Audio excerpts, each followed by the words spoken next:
Hey everyone, welcome back to another episode of the Tennessee Real Estate Games Podcast. I'm your host, Danny McLaughlin. This podcast, we're going to rip back the curtain on the wild, the rewarding, and the sometimes ridiculous world of buying and selling homes in Tennessee. Every week, my episodes will dive into the real-life realtors, the highs, the heartbreaks, and the hilarious. We will tell you about what to avoid and the lessons we learned the hard way.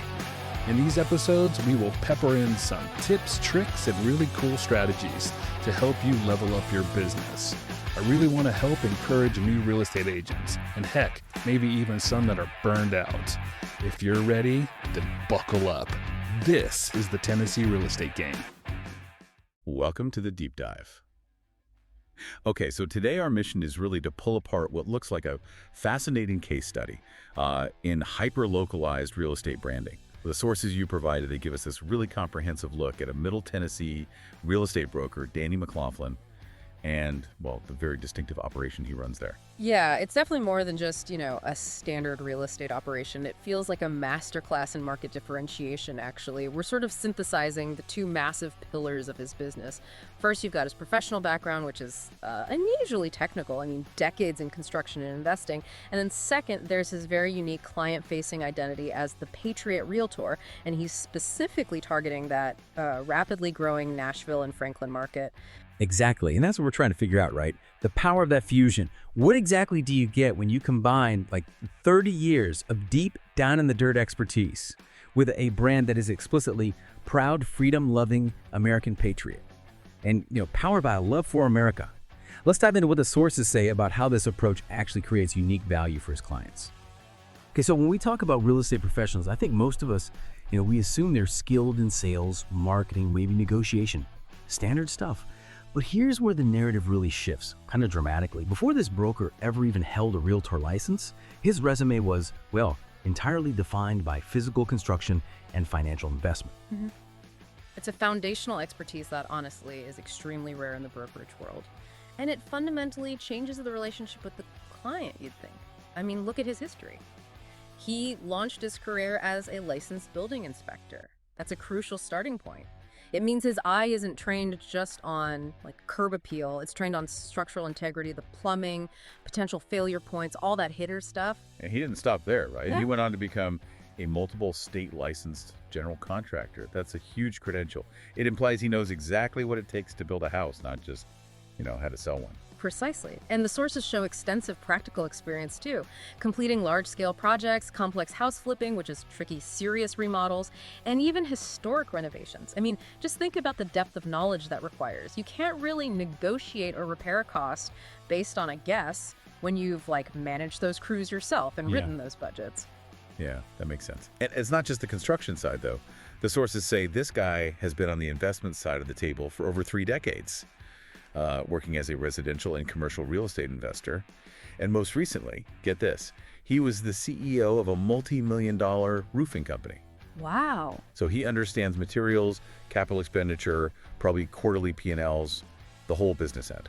That holistic view is, I think, the key insight here. The sources highlight it perfectly with that quote, that he knows properties from the studs to the sold sign.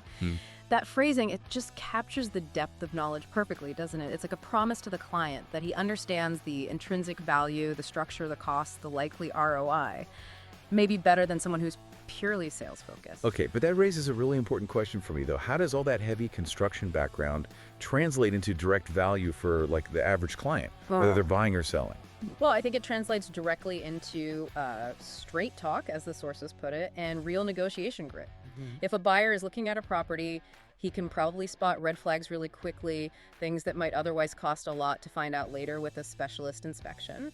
And if he's representing a seller, he likely knows the precise, maybe minimal repairs needed before listing to maximize the sale price and neutralize future inspection headaches. Okay. So his analysis isn't just based on the comparative market data alone, the comps.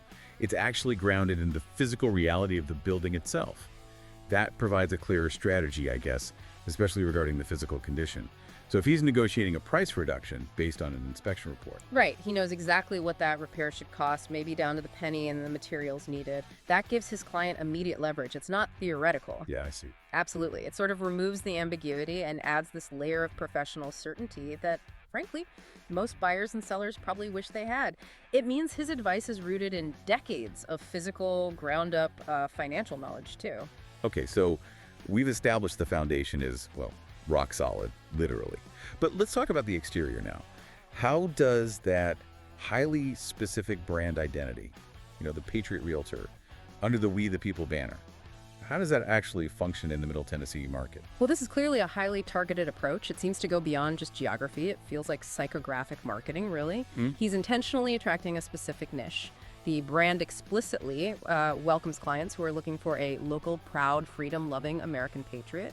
And it focuses aggressively on helping clients buy, sell, invest, or, and this seems crucial, relocate to Tennessee. Right, the relocation piece. The sources show a really clear, almost laser focus on attracting specific demographic shifts, particularly out-of-state buyers looking for a specific cultural environment, maybe? Yeah, it's arguably a very smart strategy for the Nashville and Franklin area, which, as we know, is experiencing massive inbound migration. And regarding the specific market focus, the sources indicate deep hands-on expertise, not just in Nashville and Franklin, but the wider Middle Tennessee area too. We're talking Brentwood, Leipers Fork, Murfreesboro, Nolensville, Thompson Station, places like that. It suggests he knows these specific communities intimately. And the content seems to reinforce that specific demographic targeting. Yeah. We saw that title of a June 2025 blog post cited in the sources. White Californians are trading palm trees for Franklin, Tennessee. A humorous, slightly political take. Right. And, just to be clear, we're not commenting on the political slant of the content itself, but we have to note the strategy here. This shows the brand is directly engaging with major demographic trends using tailored messaging. It acts as a powerful filter, essentially. It quickly establishes trust and maybe shared values with a segment of the population that is already looking for relocation services specifically to the Southeast. Okay. But doesn't that kind of niche branding risk alienating potential clients? People who might otherwise really value his incredible technical expertise, but maybe don't connect with the branding. It seems like he's intentionally drawing a line in the sand. He is, yeah. But I think the argument would be that in a crowded market, a clear, personalized brand is often more effective than trying to be everything to everyone. For the clients he's aiming for, maybe those relocating for cultural as well as economic reasons, the brand becomes an immediate, powerful differentiator. And crucially, that 30 years of licensed, measurable technical experience provides the necessary substance. It ensures the brand isn't just, rhetoric, it's backed up by undeniable professional competence. That makes sense. Okay, yeah. The technical expertise kind of validates the niche messaging, so it's not just talk. And if we look at the service philosophy mentioned, it seems to be about pairing that high-touch customer service and enthusiasm with the deep technical knowledge to get fast results. The core commitment, as described in the material, is making every transaction seamless, transparent, and rewarding. That sounds pretty standard, but maybe the delivery is different. I think so. It feels like blending a really robust professional skill set with a very specific kind of neighborly, personalized ethos. It's like getting the technical specialist who also happens to share your worldview, potentially giving the client both competence and comfort. Okay, let's shift gears a bit and turn our attention to the current market intelligence he seems to provide. It's pretty crucial to understand how he translates that local knowledge into real-time strategy for people. Yeah, it definitely demonstrates an active, strategic approach, not just passive representation. The sources mention a market commentary piece from July 30, 2025. In it, he apparently asserts that Middle Tennessee is a buyer's market for now. That for now qualifier is pretty key, isn't it? It tells you he's advising based on current conditions, but he's clearly watching for inflection points for changes. Right, and that short timeline, July 2025, gives us really specific context for the advice being offered right then. Yeah. We also see he covers, the basics of real estate education too. He provides general, helpful guidance like tips on selling your home and something called turning real estate into gold. So he covers the fundamentals while also providing that higher level strategy.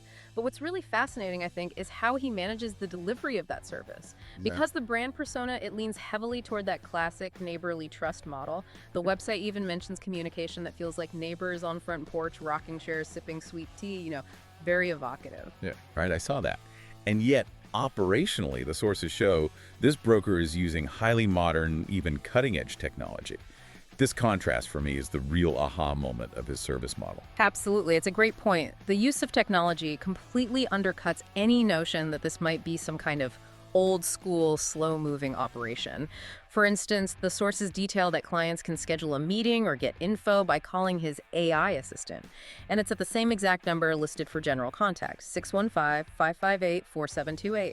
Wait, really? An AI assistant handles initial calls or scheduling? Apparently so. It's described as giving maybe the warmth of a human interaction, but backed by modern AI efficiency. You get the classic voice, maybe, but 247 capability. That is a phenomenal blend. Wow. Okay, it gives the client that warmth, potentially, while providing serious service capability around the clock.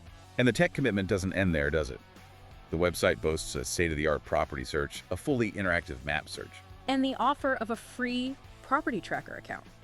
That property tracker is key, especially for the relocation market he targets. It's basically a system that automatically sends email notifications whenever new homes hit the market that match a client's specific criteria. It's fast, it's efficient, it's automatic, and it's free.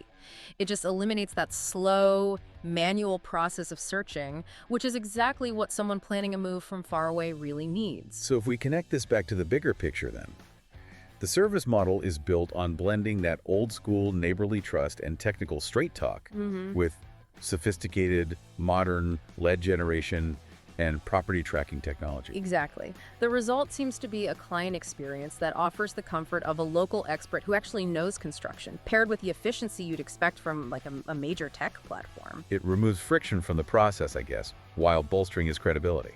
Yeah, the tech handles the speed and efficiency right. And that allows the broker, him, to focus on providing the high-value expertise, spotting flaws in a potential purchase, analyzing investments, and negotiating with that authority that comes from, well, 3 decades on construction sites. #outro. What a profile.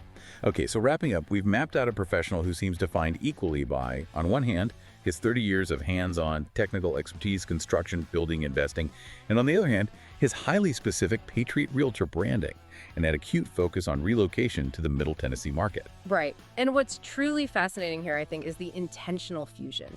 It's not just a broker who happens to have a nice logo or a catchy name. It really feels like a strategy where the specialized technical past serves to validate and underpin the highly personalized, values-based branding.